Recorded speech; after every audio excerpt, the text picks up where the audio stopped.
TV, masih bersama saya Muhammad Syahriza dan juga sejumlah narasumber yang ada di studio. Ada Bang Julius Suman, jurnalis Kompas TV, lalu juga ada pengamat militer dari ISES, Mas Hairul Fahmi. Tadi kami juga sempat bergabung dengan Kadispen TNI AU, Marsma Agung Sasongko Jati, yang menyampaikan bahwa ada 4 pesawat yang terbang dalam misi latihan, 2 diantaranya telah kembali dengan selamat dan 2 pesawat lainnya hilang kontak.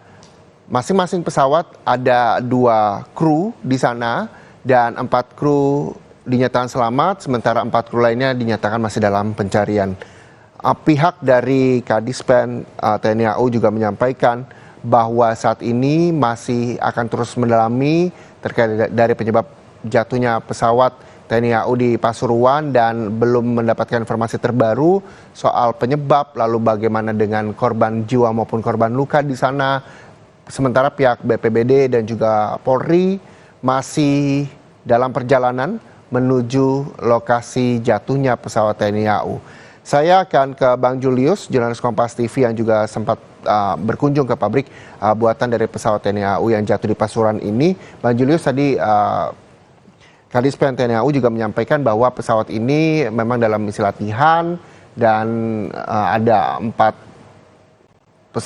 kru yang memang sudah dinyatakan selamat, sementara 4 di 2 pesawat yang jatuh ini belum ditemukan dan masih dalam pencarian.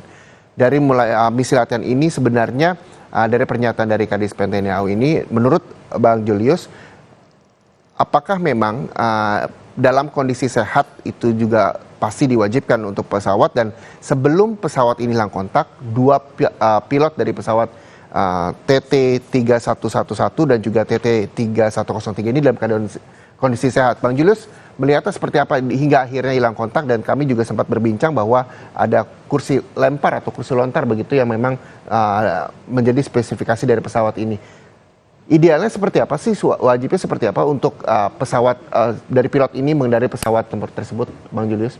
Kalau pesawat sebelum terbang pastinya sudah laik ya, pasti sudah Dicek betul segalanya gitu. Nah, termasuk personilnya ya, pasti itu kualifikasinya top itu. Apakah terkait faktor apapun penyebabnya tetap harus tunggu investigasi. Betul. Ya. Tapi ini kan posisinya 4 pesawat Super Tucano sedang latihan terbang formasi ke area-area tertentu itu tadi. Cuma dalam perjalanan 2 unit lost kontak. Ya. Kalau dari kronologi kan waktunya sama tuh 11.18 yang dibagikan oleh yang beredar itu. 11.18 ada 2 unit yang tiba-tiba lost kontak, 2 selamat. Ini masing-masing pesawatnya backseater, ada front seater, backseater. Jadi ada 2 orang masing-masing pesawat, jadi 8 orang. Nah 2 pesawat kan aman ya, yang lost kontak 2 unit, berarti ada 4 orang kan, berarti 4 orang masih dalam pencarian. Nah lost kontak itu menandakan apa? Belum misteri gitu. Kita juga masih menunggu. Betul. Apakah ini cuma berandai-andai aja? Apakah dalam terbang formasi itu tiba-tiba serempetan atau apa? Nggak tahu gitu. Betul. Atau kok bisa barengan gitu? Itu yang dikhawatirkan ketika Bang Julius melihat rilis waktunya begitu ya? Rilis waktunya sama. Terus kebetulan yang masih tanda tanya adalah 2 unit sekaligus. Berbarengan di apa waktu yang terjadi sama. gitu. Itu perlu investigasi, perlu dicek di lapangan, perlu investigasi panjang lah untuk bisa menjelaskan apa penyebab kecelakaan ini. Oke, kita sekarang bergabung dengan pengamat dari pengamat militer dari ISES, ada Mas Hairul Fahmi. Mas Hairul Fahmi, ini dari pernyataan Bang Julius tadi dan juga pernyataan dari Kadispen TNI AU yang menyatakan bahwa pesawat ini juga masih terus diselidiki. Evaluasi apa yang Mas Fahmi bisa sampaikan agar kecelakaan ini walaupun kita belum tahu penyebabnya tidak terjadi lagi di Indonesia khususnya? Iya, kalau ini kalau ini memang karena faktor-faktor tadi, misalnya mungkin kepetan atau apa, karena kondisi juga dinyatakan masih pesawat ini masih usianya cukup muda, masih layak terbang, kondisi pilot juga pilot juga dinyatakan sehat gitu kan. Nah tentu mungkin ini mungkin ada dugaan bahwa ini katakanlah mungkin serempetan atau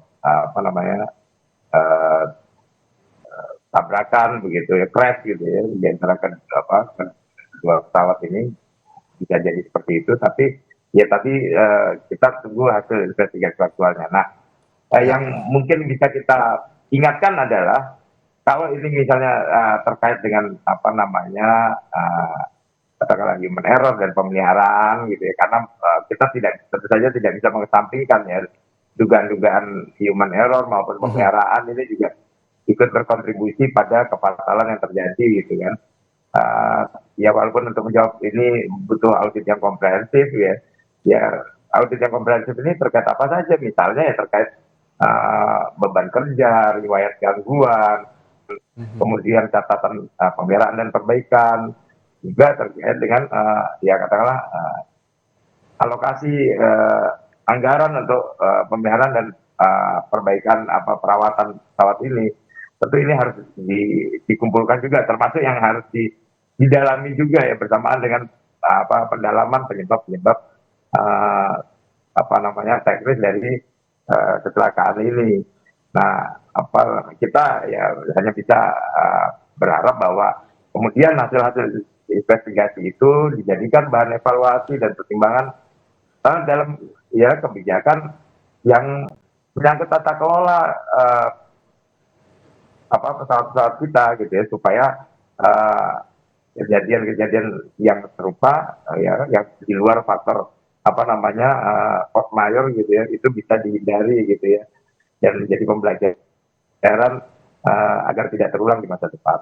Baik, terima kasih sekali lagi atas informasi dan waktunya. Mudah-mudahan ini juga bisa menjadi evaluasi bagi TNI AU yang mendengarkan pernyataan dari pengamat militer dari ISES ini, dan ini juga tentunya menjadi informasi bagi pemirsa Kompas TV. Terima kasih sekali lagi atas waktunya pengamat militer dari ISES, dan kami juga masih akan berbicara soal pesawat TNI AU yang jatuh di Pasuruan, Jawa Timur, di mana jurnalis Kompas TV Bablu Arifandi dari Pasuruan kurang lebih 30 menit lagi sampai di lokasi tempat jatuhnya pesawat TNI AU jatuh di Pasuruan. Kami akan kembali menghubungi jurnalis Kompas TV Bablu Arifandi usai jeda, jadi Anda tetaplah bersama kami di Breaking News Kompas TV.